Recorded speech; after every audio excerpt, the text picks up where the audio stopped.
بسم اللہ الرحمن الرحیم۔ السلام علیکم۔ کیسے ہیں بچوں؟ 9th اور 8 آج ہم نے ریوائز کرنا ہے کاہلی سبق، ٹھیک ہے۔ دلی قوا کو بیکار چھوڑ دینے کا کیا مطلب ہے؟ دلی قوا کو بیکار چھوڑ دینے کا مطلب ہے کہ محنت و مشقت نہ کی جائے اور نہ ہی اس کا شوق ہو۔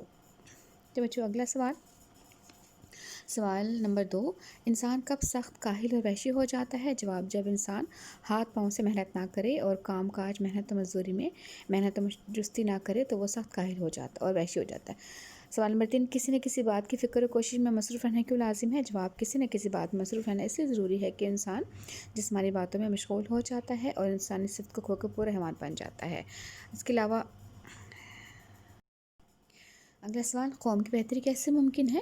قوم کی بہتری اس طرح ممکن ہے کہ پوری قوم کام میں مشغول رہے، محنت مزدوری کرے، کیونکہ محنت ہی میں عظمت ہے۔ جو قومیں محنت کرتی رہتی ہیں ان کے قدم بہتری کی طرف بڑھتے رہتے ہیں۔ اچھا بچوں، آج کا کام یہ ہے، اس کو یاد کیجیے گا، اور کتاب کا کام میں نے PDF میں شیئر کیا، یہ دونوں چیزیں آ کر کے مکمل کر کے چیک کروا دیں۔ اللہ حافظ۔